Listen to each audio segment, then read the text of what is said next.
Hi there. Thanks for joining us again. This is Space Nuts. My name is Andrew Dunkley. Thanks for your company. Coming up, we will be looking at a couple of things. Marsquakes.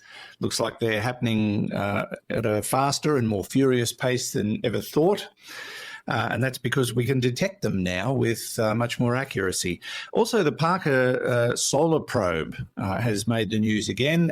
It is skimming around the sun, almost literally, but it's doing it at a thunderclap pace. And we'll also be looking at a supernova first seen in 1181, but now we know all about it, or at least more than they did back then. That's all coming up on this edition of Space Nuts. 15 seconds. Guidance is internal. 10, 9, ignition sequence start. Space Nuts. 5, 4, 3, 2. 1, 2, 3, 4, 5, 5, 4, 3, 2, 1. Space Nuts. Astronauts report it feels good.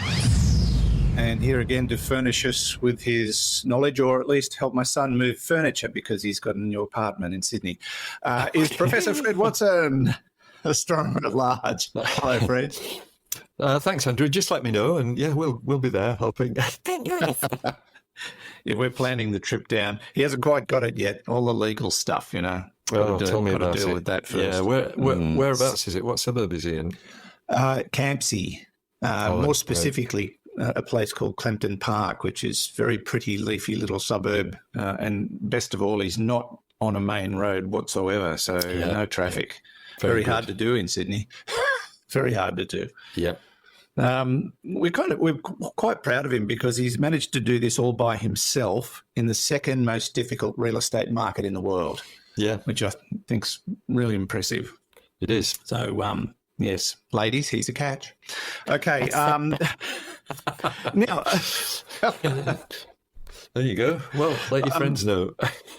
Yeah. Now, before we get into our stories, you've just come back from a little trip to South Australia where you took a tour group around to show them rocks and things. It must have been exciting.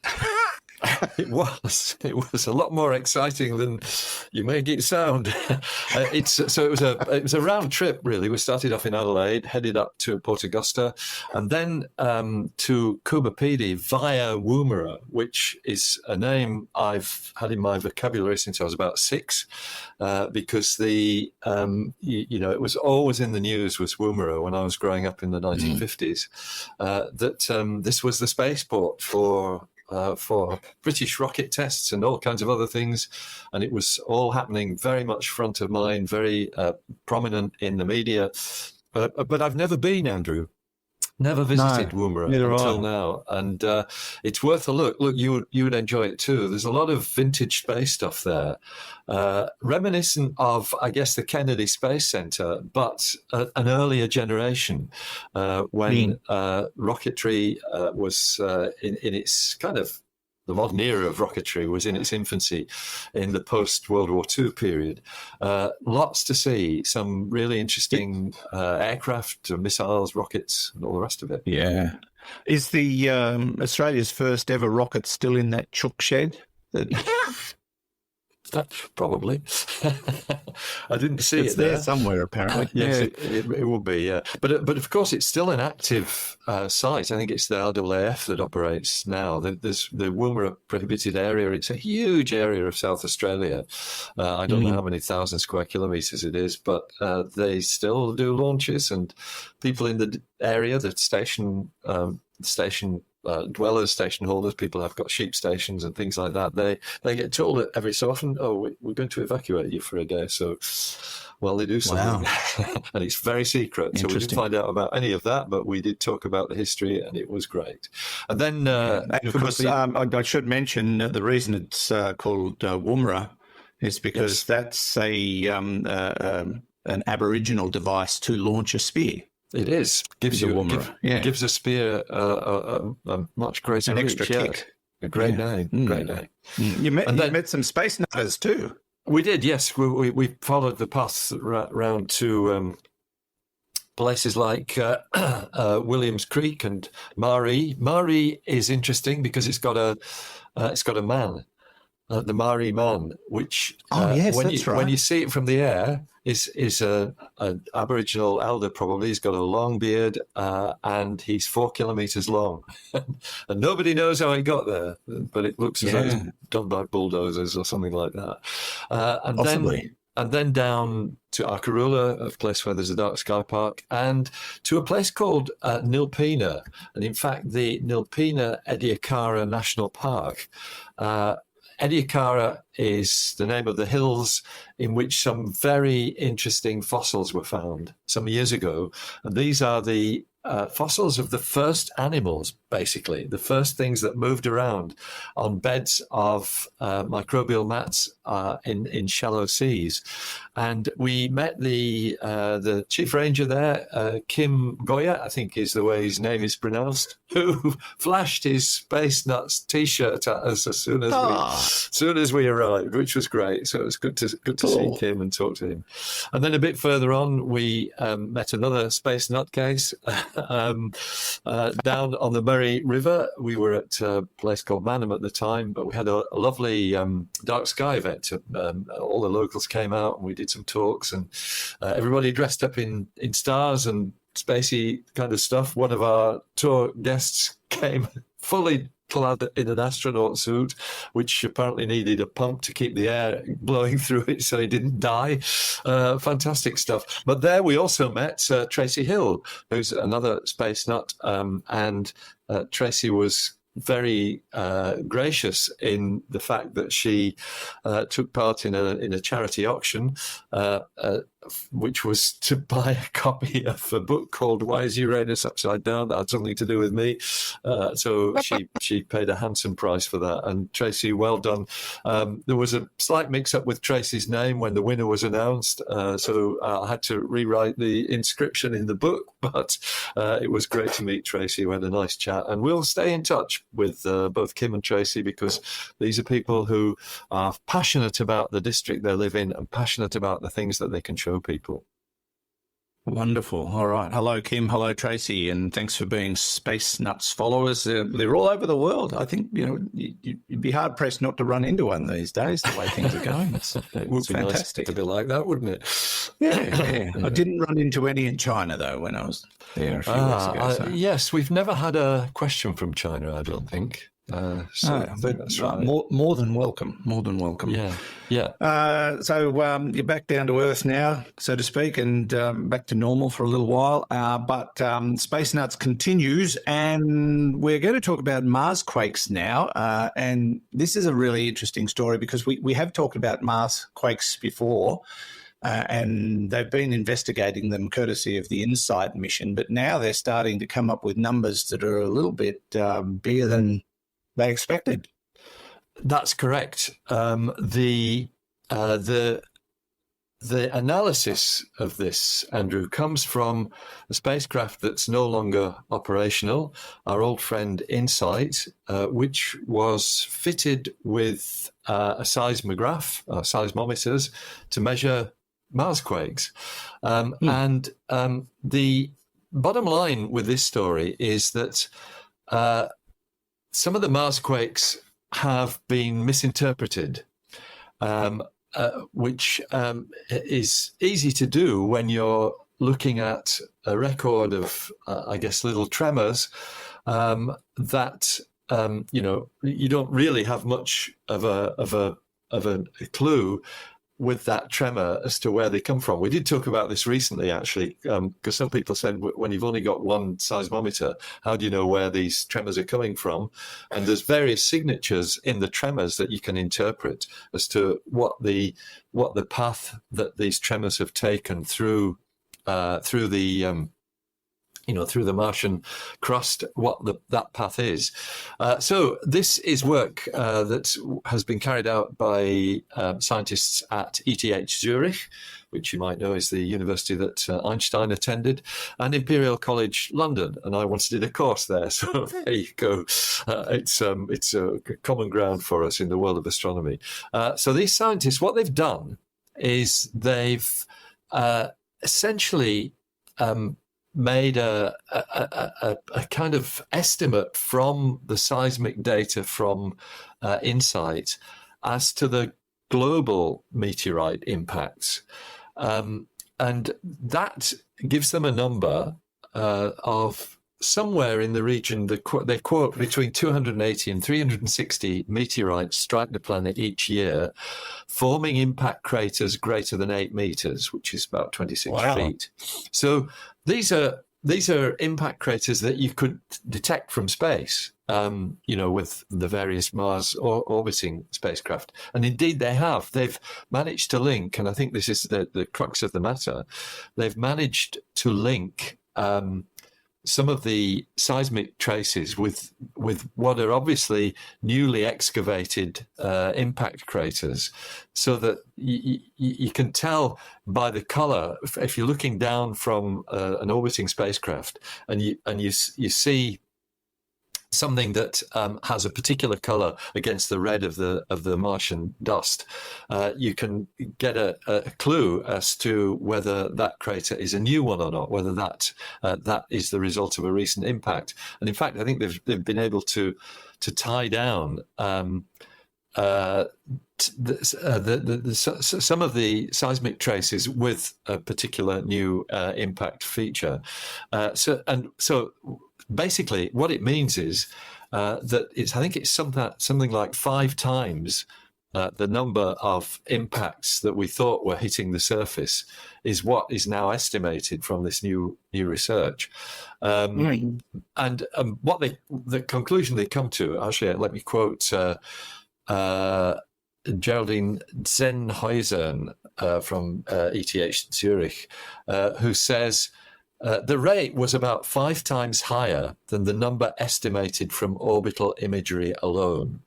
Aligned with orbital imagery, our findings demonstrate that seismology is an excellent tool for measuring impact rate. So there's that link between what you can see from orbit and what the seismograph is telling you. I'm fascinated by this because they're giving us numbers in the hundreds, but Earth gets hit to the tune of thousands a year. And we don't seem to see those sorts of cratering effects. What's the difference? Is it because Mars' atmosphere is so thin and yes, can't that's resist? correct. That's right. So if we had the same atmospheric density as Mars, 200 or 300 8-meter craters every year would be headline making news. Because we just sort of you wouldn't really want to go anywhere without experiencing the risk of something hitting you on the head that could cause an 8-meter crater. And so that's the crucial part is that Mars's atmospheric pressure is 0.06%. It's 0.6%. 0.6% of Earth's atmospheric pressure is less than 1%. So there's much less of a braking influence by the atmosphere on Mars than there is on Earth. And by braking, that's B-R-A-K-I-N-G, not B-R-E-A-K-I-N-G. So what it means is that these meteorites always hit Mars's surface at very high velocity, what they call hypervelocity impacts. And it's that really betrays the to orbiting spacecraft, that reveals that something's happened recently, because they apparently cause a debris zone around the crater, which is more than 100 times bigger than the crater itself. So they stand out from orbit. You've got a crater maybe 8 meters across, and that's pretty big, but with something 800 meters, around it, that tells you that there's something's happened there. So actually the points made in the paper that they've written, knowing the number of impacts is going to be really important for the safety of any exploring spacecraft, whether they're robotic or whether they've got humans on board. And I suppose there'd be no pattern to this. So I guess if you had the time to analyse it, you might be able to figure out where and when these things might happen. But it increases the risk. I mean, if this was Earth, our insurance policies just wouldn't be, we couldn't afford them. But That's right. That's right. when you're talking space missions in an environment that's hostile and we're not built to suit Mars's atmosphere, you'd want to collate as much data as possible to try and avoid these situations, I imagine. Yes, so it's obviously something that will be taken into account in future mission planning. It's a bit of a warning, really, that Mars is a rather more hostile environment than we expected. At the same time, it's not going to rule out Mars exploration. I think it's safe to say that we've had how many rovers on Mars? It's probably 10 if you include the Chinese rovers. You include not just Spirit and Opportunity and Curiosity and Perseverance. They're the big four, but there were rovers before that. Pathfinder was one of them. Maybe it's not 10, but perhaps 6, 7 or 8, something like that. Rovers on Mars. None of them, as far as we know, have been zonked by an incoming meteorite. So it's a risk, but it's a low risk. Yes. And I suppose we should also say that not all these Earth tremors that have been picked up over the course of this mission are caused by meteorites. So yes, that's correct. There's been other factors as well, and some of them are still a bit of a mystery. Yes. So that's really the whole point of their argument, that they've been able to isolate the ones just by their characteristic signature. They've been able to isolate the ones that are caused by meteorites rather than by tectonic activity. There isn't much tectonic activity on Mars in that regard. Its core is much cooler than the Earth's, and so it doesn't drive the tectonic activity that we have. Okay. If you want to follow up on that story, it's been published in the journal Nature Astronomy. This is Space Nuts. Andrew Dunkley here with Professor Fred Watson. 0G, and I feel fine. Space Nuts.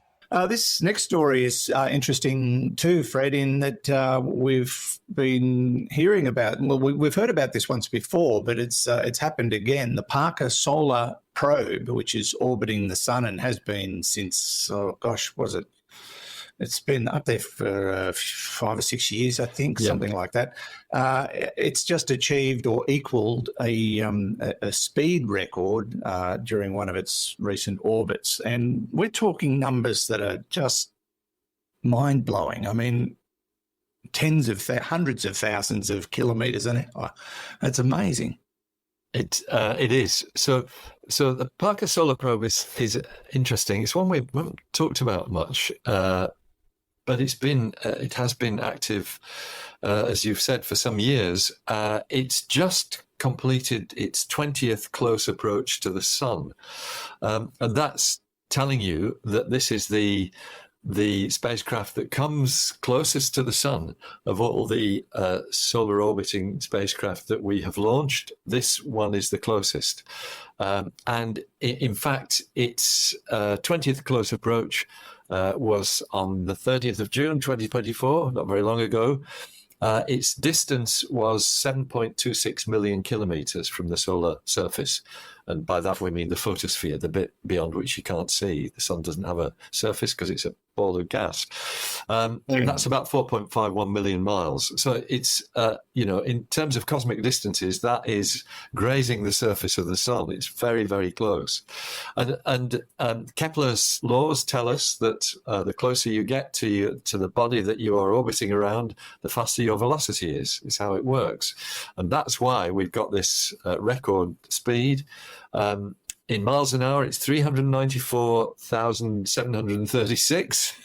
In kilometers per hour, it's 635,266 kilometers per hour. Wow. Which, let me do it in my head, is somewhere under 200 kilometers per second. I haven't got a calculator handy, but it's in that region. You divide it by 3,600 to get kilometers per hour into kilometers per second. So it's in the region of 200. That's a phenomenal velocity. And at that speed, you've really got to take relativity into account, not just because of the speed, but because of the gravitational potential that you're in. You're in a strong gravitational field, and both of those things mean that Einstein's two theories of relativity, the special theory, which is about speed, and the general theory, which is about gravity, those two absolutely start dominating your calculations. So really interesting stuff for all kinds of reasons. The Parker Solar Probe is fitted with heat shields that seem to be withstanding the stresses and strains on the spacecraft that come from being so close to the sun. And we look forward to hearing what data have been collected during that 20th close approach to the sun. Yeah, it seems to operate in a very complex orbital pattern because it uses gravity assist from Venus in some situations. Just depends on what's available at the time, I think, but it would all be mapped out.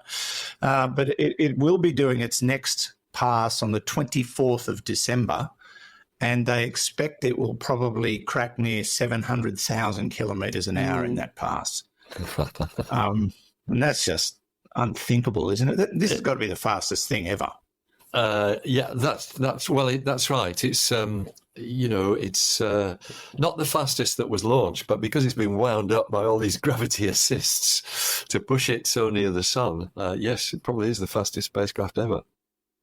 I wonder how it survives the environment that it's exposed to. I mean, just the radiation it's bombarding it for one, but it would be exposed to tremendous heat, wouldn't it? Yes, that's right. So it's got a pretty substantial heat shield, which, if I'm remembering correctly, I think the spacecraft is turned so that when it's closest to the sun, the heat shield is doing all the work, while the spacecraft kind of behind the heat shield is making the measurements. So, very intriguing and very, very successful mission, actually.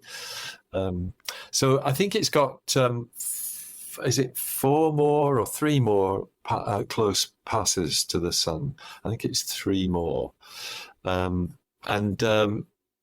Actually, no, it's 4 more. It's got 4 more close passes. So the mission is sort of coming to its closing phases, but we will no doubt hear more about it. We probably should do a nice story on the Parker Solar Probe at some time down the track when we see some of these results.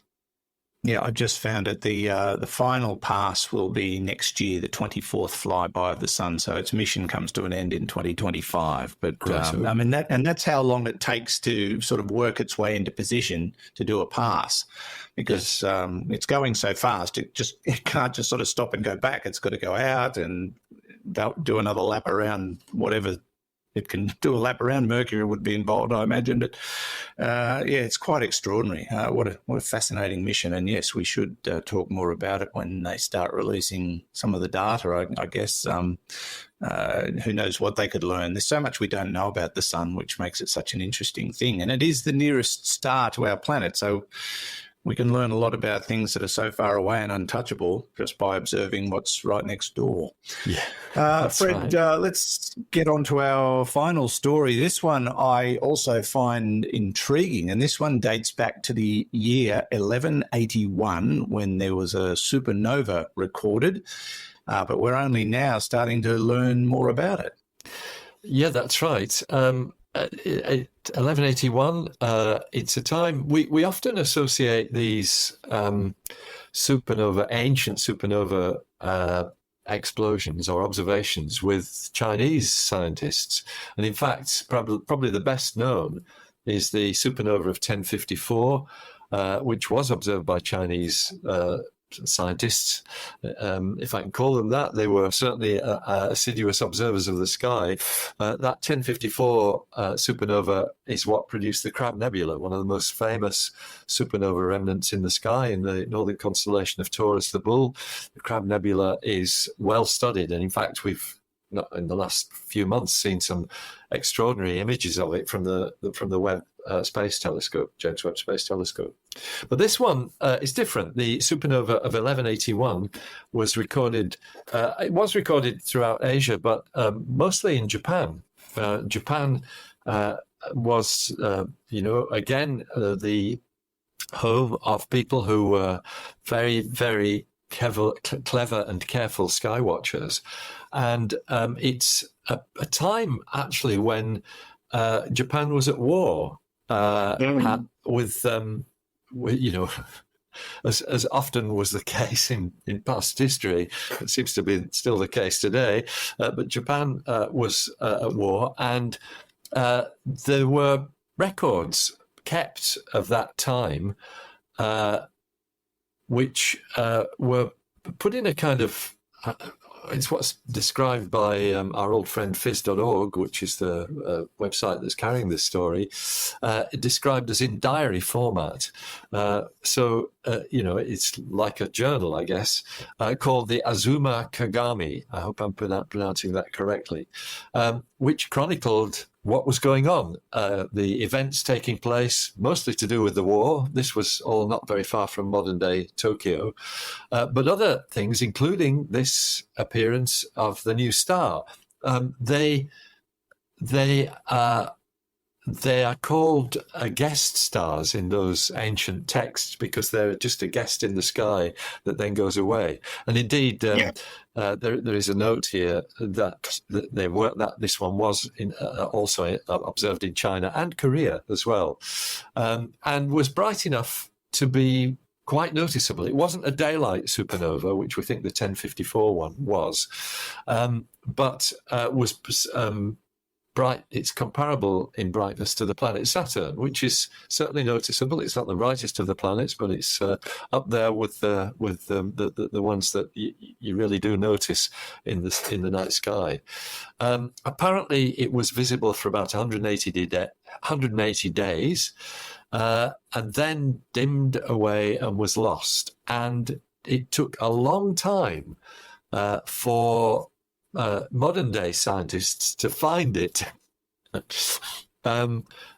What's happened is that basically using the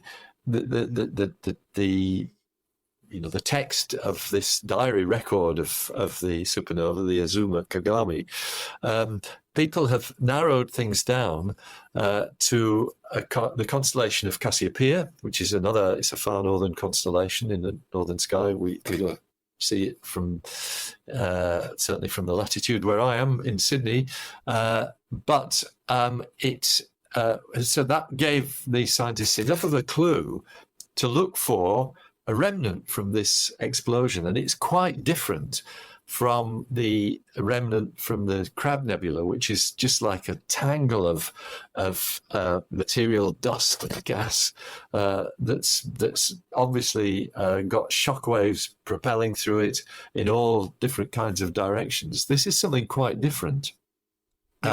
First of all, it's visible in X-rays, and what we have is an X-ray image from the XMM satellite with some infrared component as well from an infrared spacecraft called WISE. So we're looking at this in two different wavebands, and what we can see in the structure is first of all, it's a spherical object which has some really detailed what we might call contours in it, where you've got things like, first of all, in the middle, we've got the wind bubble. This is coming from the paper about this. Then there's going outwards a wind termination shock, and then a region of unshocked ejector. That's material that's come from the explosion but hasn't had a shock wave going through it. And then there's something called a reverse shock, and then a forward shock. And all this complexity can be sort of seen in the X-ray image. And sounds like my golf game. Got forward shocks in it. Too much wind and too much shock. I can just see you doing a reverse shock with your number 5 iron or whatever. Anyway, but that study has given enough detail that scientists can now work out what this supernova was, and it's a very rare one, something that does not normally happen. 2 white dwarf stars. Now, white dwarf stars are what our sun will end up as. It's basically a thing the size of the Earth, but with the mass of a star, so very, very dense and very hot. That's how the sun will end its days in a few billion years' time. But two of these objects apparently have collided.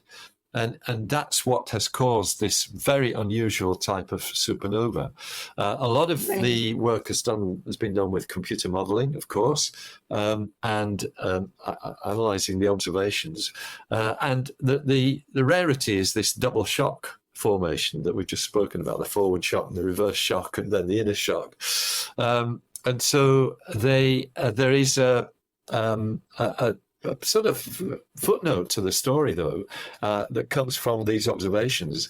The sort of winds that blow from this event, what we call stellar winds, they are thought to be relatively recent in their formation, so that they say perhaps only within the past 20 or 30 years these high-speed stellar winds have been blowing from the surface of the star, which is quite extraordinary, really. Just, we happen to be looking at it at the right time to see some of the action.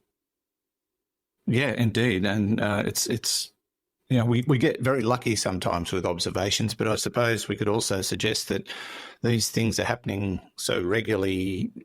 Maybe it's not luck. We're just picking them up because they're happening at a rate of a dime a dozen. But this one's different.